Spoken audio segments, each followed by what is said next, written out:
il y a bien des années, je faisais une longue course à pied sur des hauteurs absolument inconnues des touristes, dans cette très vieille région des Alpes qui pénètre en Provence.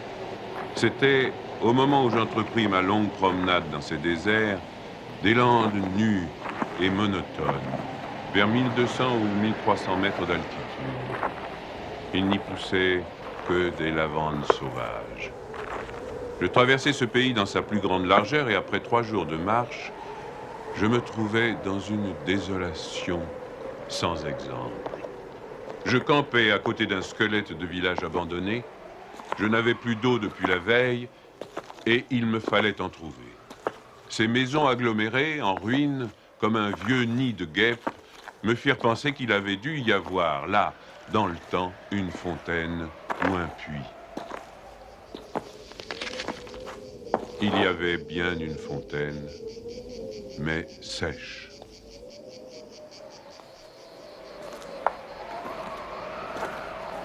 Les 5 à 6 maisons, sans toiture, rongées de vent et de pluie, la petite chapelle au clocher écroulé, étaient rangées comme le sont les maisons et les chapelles dans les villages vivants, mais toute la vie avait disparu. C'était un beau jour de juin, avec un grand soleil, mais sur ces terres sans abri et hautes dans le ciel, le vent soufflait avec une brutalité insupportable. Ces grondements dans les carcasses des maisons étaient ceux d'un fauve dérangé dans son repas. Il me fallut lever le camp.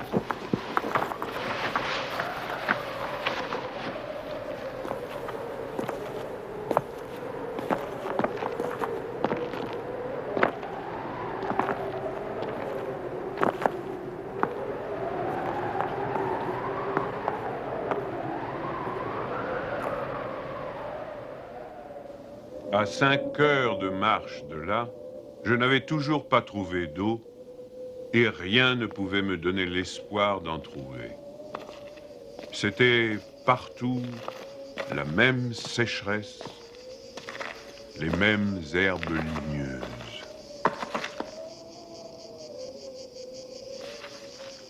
Il me sembla apercevoir, dans le lointain, une petite silhouette noire, debout. Je la pris pour le tronc d'un arbre solitaire. À tout hasard, je me dirigeai vers elle. C'était un berger. Une trentaine de moutons, couchés sur la terre brûlante, se reposaient près de lui. Il me fit boire à sa gourde. Un peu plus tard, il me conduisit à sa bergerie, dans une ondulation du plateau. Il tirait son eau, excellente, d'un trou naturel très profond, au-dessus duquel il avait installé un treuil rudimentaire. Cet homme parlait peu, c'est le fait des solitaires, mais on le sentait sûr de lui et confiant dans cette assurance. C'était insolite dans ce pays dépouillé de tout. Il n'habitait pas une cabane, mais une vraie maison en pierre, où l'on voyait très bien comment son travail personnel avait rapiécé la ruine qu'il avait trouvée là, à son arrivée. Son toit était solide et étanche. Le vent qui le frappait faisait sur les tuiles le bruit de la mer sur les plages. Son ménage était en ordre, son parquet balayé, son fusil graissé. La soupe bouillait sur le feu. Je remarquai alors qu'il était aussi rasé de frais, que tous ses boutons étaient solidement cousus, que ses vêtements étaient reprisés avec le soin minutieux qui rend les reprises invisibles.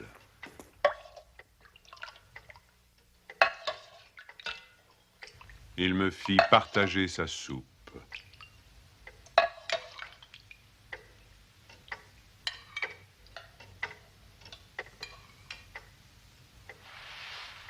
Comme après, je lui offrais ma blague à tabac, il me dit qu'il ne fumait pas. Son chien, silencieux comme lui, était bienveillant, sans bassesse.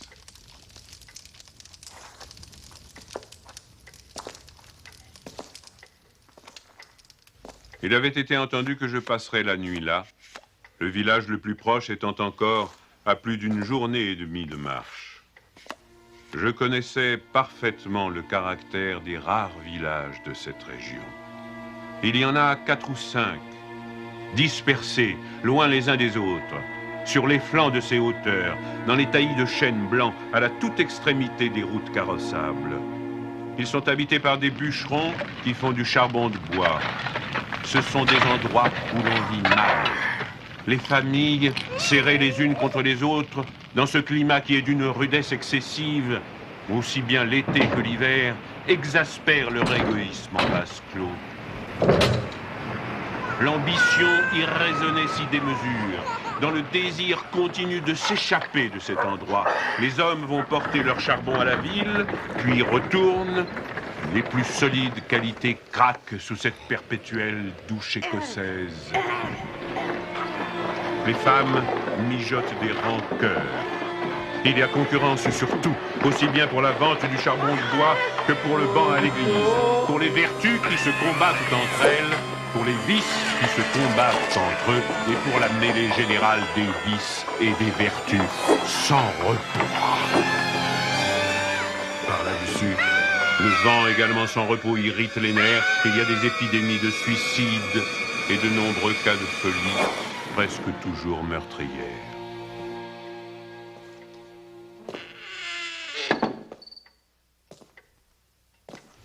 Le berger qui ne fumait pas alla chercher un petit sac et déversa sur la table un tas de glands. Il se mit à les examiner, un après l'autre, avec beaucoup d'attention, séparant les bons des mauvais. Je fumais ma pipe, je proposais de l'aider. Il me dit que c'était son affaire. En effet, voyant le soin qu'il mettait à ce travail, je n'insistais pas. Ce fut toute notre conversation. Quand il eut du côté des bons un tas de glands assez gros, il les compta par paquets de 10.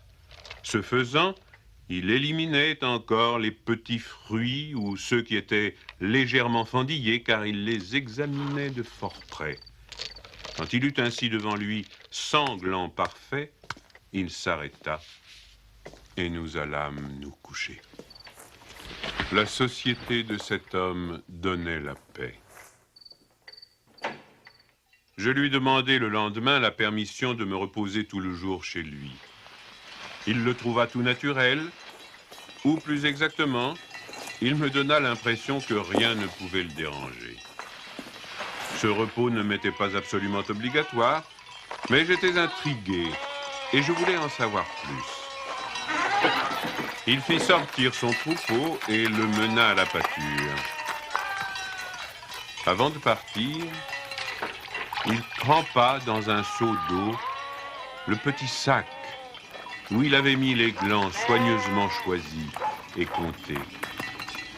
Je remarquai qu'en guise de bâton, il emportait une tringle de fer grosse comme le pouce et longue d'environ 1,50 m.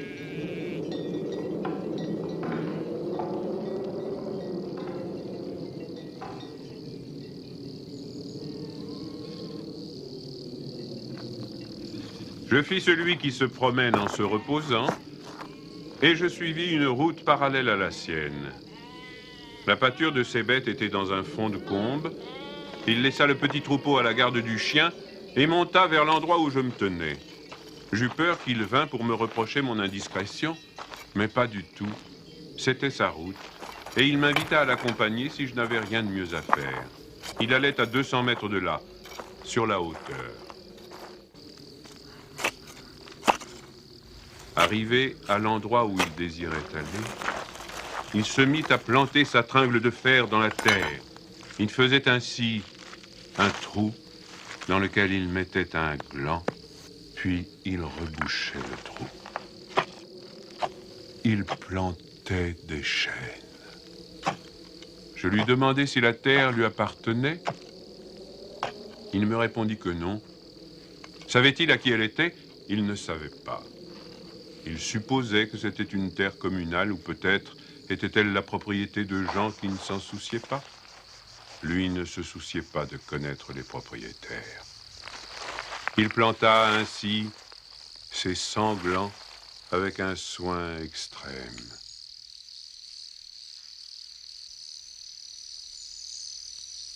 Après le repas de midi, il recommença à trier sa semence.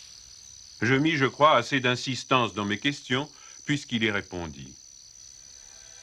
Depuis 3 ans, il plantait des arbres dans cette solitude. Il en avait planté 100 000. Sur les 100 000, 20 000 étaient sortis. Sur ces 20 000, il comptait encore en perdre la moitié du fait des rongeurs ou de tout ce qu'il y a d'impossible à prévoir dans les desseins de la Providence. Restaient 10 000 chênes qui allaient pousser dans cet endroit où il n'y avait rien auparavant. C'est à ce moment-là que je me souciais de l'âge de cet homme. Il avait visiblement plus de 50 ans. 55, me dit-il. Il s'appelait Elzéar Bouffier. Il avait possédé une ferme dans les plaines. Il y avait réalisé sa vie. Il avait perdu son fils unique, puis sa femme. Il s'était retiré dans la solitude où il prenait plaisir à vivre lentement avec ses brebis et son chien. Il avait jugé que ce pays mourrait par manque d'arbres. Il ajouta que n'ayant pas d'occupation très importante, il avait résolu de remédier à cet état de choses. Mon jeune âge me forçait à imaginer l'avenir en fonction de moi-même et d'une certaine recherche du bonheur. Je lui dis que dans 30 ans, ces 10 000 chênes seraient magnifiques. Il me répondit très simplement que si Dieu lui prêtait vie, dans 30 ans, il en aurait planté tellement d'autres que ces 10 000 seraient comme une goutte d'eau dans la mer. Il étudiait déjà la reproduction des hêtres et il en avait près de sa maison une pépinière issue des faînes. Les sujets qu'il avait protégés de ses moutons étaient de toute beauté. Il pensait également à des bouleaux pour les fonds où, me dit-il, une certaine humidité dormait à quelques mètres de la surface du sol. Nous nous séparâmes le lendemain. L'année d'après, il y eut la guerre de 14 dans laquelle je fus engagé pendant 5 ans. Un soldat d'infanterie ne pouvait guère y réfléchir à des arbres.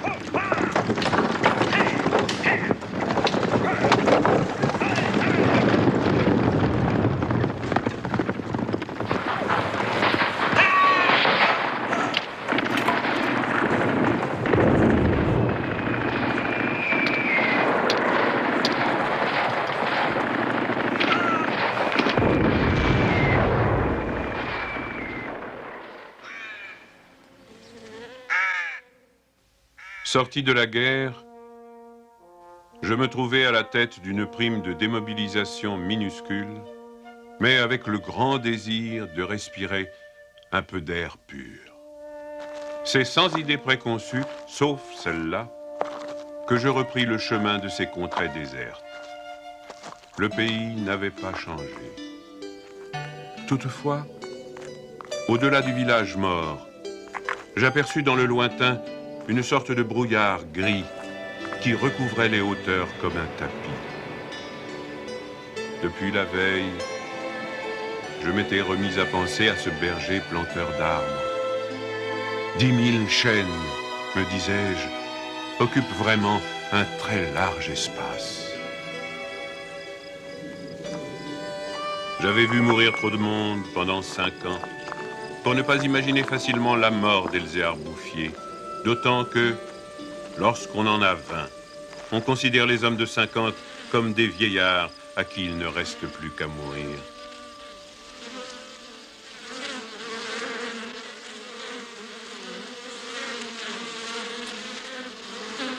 Il n'était pas mort. Il avait changé de métier. Il ne possédait plus que 4 brebis, mais par contre, une centaine de ruches. Il s'était débarrassé des moutons qui mettaient en péril ses plantations d'arbres. Il ne s'était pas du tout soucié de la guerre. Il avait imperturbablement continué à planter. Les chênes de 1910 avaient alors 10 ans et étaient plus hauts que moi et que lui. Le spectacle était impressionnant. J'étais littéralement privé de parole. Et comme lui ne parlait pas, nous passâmes tout le jour en silence à nous promener dans sa forêt. Elle avait en 3 tronçons 11 kilomètres de long et 3 kilomètres dans sa plus grande largeur. Quand on se souvenait que tout était sorti des mains et de l'âme de cet homme, sans moyens techniques, on comprenait que les hommes pourraient être aussi efficaces que Dieu dans d'autres domaines que la destruction. Il avait suivi son idée. Et les hêtres qui m'arrivaient aux épaules, répandus à perte de vue, en témoignaient. Les chênes étaient drus et avaient dépassé l'âge où ils étaient à la merci des rongeurs. Quant au dessein de la Providence elle-même, pour détruire l'œuvre créée, il lui faudrait avoir désormais recours au cyclone. Il me montra d'admirables bosquets de bouleaux qui dataient de 5 ans, c'est-à-dire de 1915, de l'époque où je combattais à Verdun. Il leur avait fait occuper tous les fonds où ils soupçonnaient, avec juste raison, qu'il y avait de l'humidité presque à fleur de terre. Ils étaient tendres comme des adolescents et très décidés. La création avait l'air d'ailleurs de s'opérer en chaîne. Il ne s'en souciait pas. Il poursuivait obstinément sa tâche, très simple. Mais, en redescendant par le village, je vis couler de l'eau dans des ruisseaux qui, de mémoire d'homme, avaient toujours été à sec. C'était la plus formidable opération de réaction qu'il m'ait été donné de voir. Ces ruisseaux secs avaient jadis porté de l'eau dans des temps très anciens. Certains de ces villages tristes dont j'ai parlé au début de mon récit s'étaient construits sur les emplacements d'anciens villages gallo-romains dont il restait encore des traces, dans lesquels les archéologues avaient fouillé et ils avaient trouvé des hameçons à des endroits où, au XXe siècle, on était obligé d'avoir recours à des citernes pour avoir un peu d'eau. Le vent aussi dispersait certaines graines. En même temps que l'eau réapparut, réapparaissaient les saules, les osiers, les prés, les jardins, les fleurs et une certaine façon de vivre. Mais la transformation s'opérait si lentement qu'elle entrait dans l'habitude sans provoquer d'étonnement. Les chasseurs qui montaient dans les solitudes à la poursuite des lièvres ou des sangliers avaient bien constaté le foisonnement des petits arbres, mais ils l'avaient mis sur le compte des malices naturelles de la terre. C'est pourquoi personne ne touchait à l'œuvre de cet homme. Si on l'avait soupçonné, on l'aurait contrarié. Il était insoupçonnable. Qui aurait pu imaginer, dans les villages et les administrations, une telle obstination dans la générosité la plus magnifique?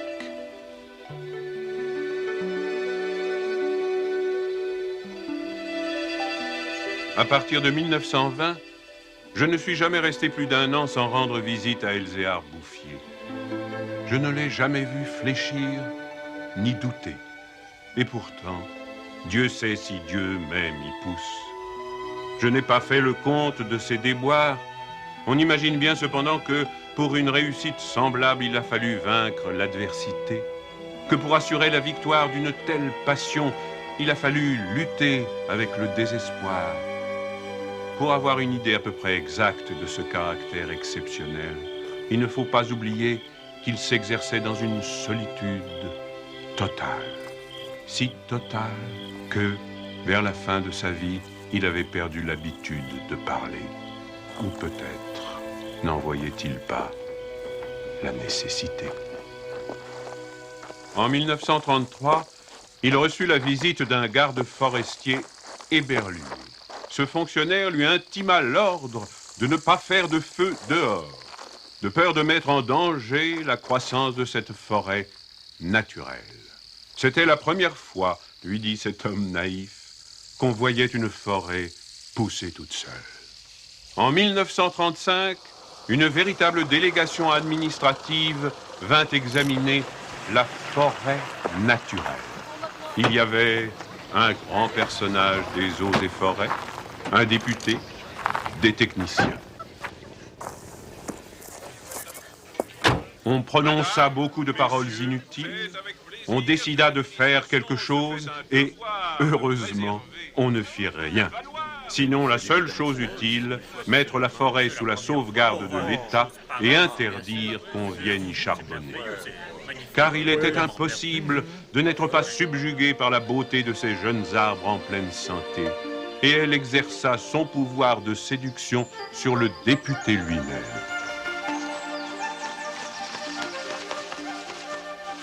J'avais un ami parmi les capitaines forestiers qui était de la délégation. Je lui expliquai le mystère.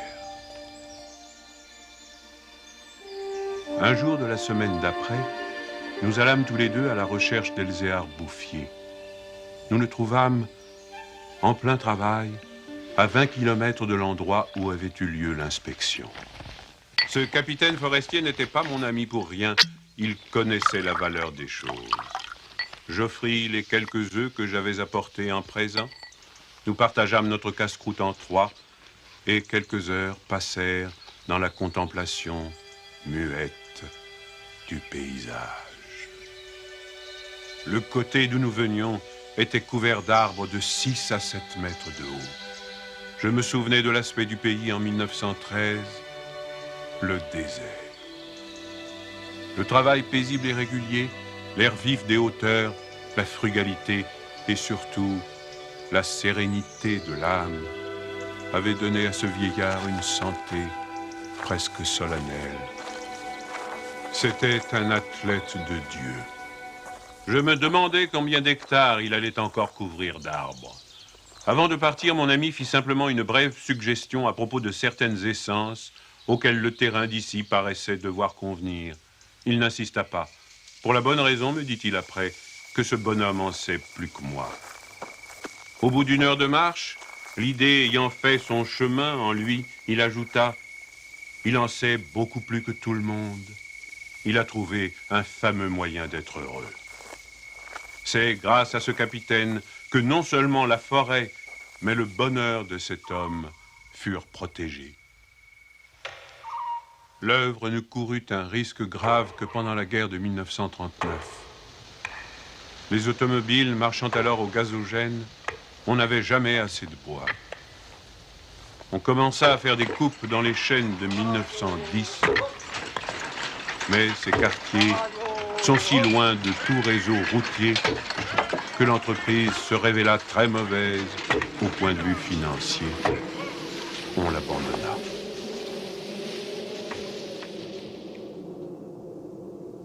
Le berger n'avait rien vu. Il était à 30 km de là, continuant paisiblement sa besogne, ignorant la guerre de 39, comme il avait ignoré la guerre de 14. J'ai vu Elzéar Bouffier pour la dernière fois en juin 1945. Il avait alors 87 ans.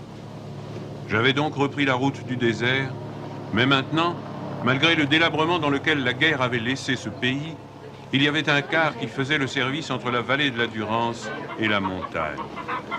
Je mis sur le compte de ce moyen de transport relativement rapide le fait que je ne reconnaissais plus les lieux de mes premières promenades. J'eus besoin d'un nom de village pour conclure que j'étais bien cependant dans cette région jadis en ruine et désolée.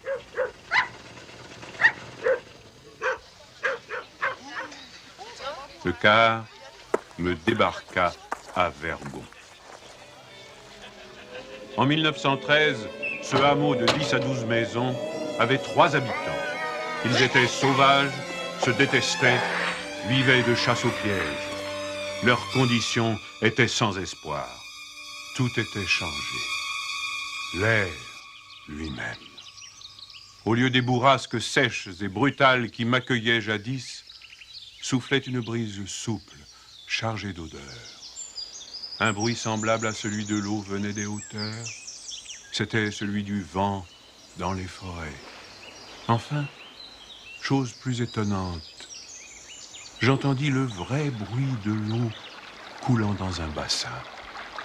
Je vis qu'on avait fait une fontaine, qu'elle était abondante, et ce qui me toucha le plus, on avait planté près d'elle un tilleul, symbole incontestable d'une résurrection.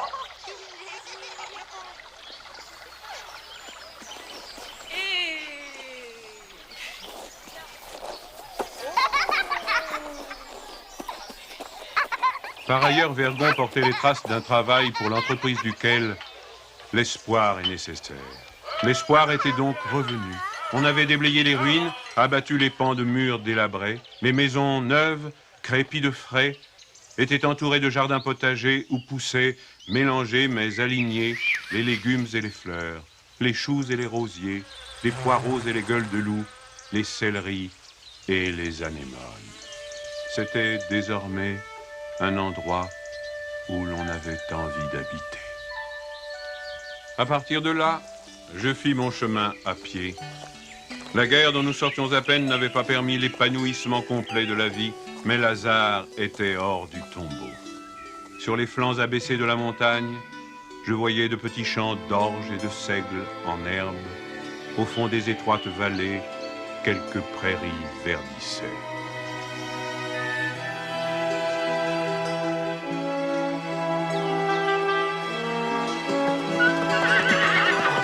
Il n'a fallu que les 8 ans qui nous séparent de cette époque pour que tout le pays resplendisse de santé et d'aisance. Sur l'emplacement des ruines que j'avais vues en 1913, s'élèvent maintenant des fermes propres, bien crépies, qui dénotent une vie heureuse et confortable. Les vieilles sources, alimentées par les pluies et les neiges que retiennent les forêts, se sont remises à couler. À côté de chaque ferme, dans des bosquets d'érables, les bassins des fontaines débordent sur des tapis de menthe fraîche. Les villages se sont reconstruits peu à peu. Une population venue des plaines où la terre se vend chère s'est fixée dans le pays, y apportant de la jeunesse, du mouvement, de l'esprit d'aventure. On rencontre dans les chemins des hommes et des femmes bien nourris, des garçons et des filles qui savent rire et ont repris goût aux fêtes campagnardes.